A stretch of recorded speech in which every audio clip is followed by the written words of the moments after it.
Hi users, ఈరోజు మనం doctor BR Ambedkar open యూనివర్సిటీకి సంబంధించిన డిగ్రీ థర్డ్ సెమిస్టర్లోని ICT information and communication technology for education నుండి మనం మోస్ట్ ఇంపార్టెంట్ క్వశ్చన్స్ గురించి ఈరోజు మనం తెలుసుకుందాం. ముందుగా మొదటి భాగం కంప్యూటర్ పరిచయం నుండి ఒక షార్ట్ క్వశ్చన్, ఒక లాంగ్ క్వశ్చన్ చూసుకోండి.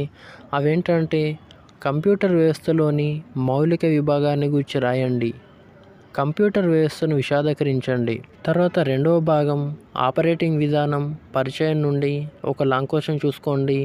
అది ఆపరేటింగ్ సిస్టమ్ అంటే ఏమిటి, దాని విధులేవి. తర్వాత మూడవ భాగం GUI ఆధారిత ఆపరేటింగ్ సిస్టంల పరిచయం నుండి ఒక షార్ట్ క్వశ్చన్ చూసుకోండి. అది సిస్టంలోని బ్యాక్గ్రౌండ్ను మార్చేందుకు అనుసరించాల్సిన సోపానాలు ఏవి. తర్వాత నాలుగవ భాగం కంప్యూటర్ భద్రత పరిచయం నుండి షార్ట్ క్వశ్చన్స్ చూసుకున్నట్లయితే ఫైర్ వాల్స్లోని రకాలను గురించి రాయండి. యాంటీవైరస్ అంటే ఏమిటి, సిస్టంలో యాంటీవైరస్లను గుర్తించే పద్ధతులు ఏవి. తర్వాత ఇందులో నుండి లాంగ్ క్వశ్చన్స్ చూసుకున్నట్లయితే కంప్యూటర్ భద్రత అంటే ఏమిటి. తర్వాత ఐదవ భాగం ఓపెన్ సోర్స్ అందరికీ అందుబాటు కల్పించే వనరుల నుండి ఒక లాంగ్ క్వశ్చన్ చూసుకోండి.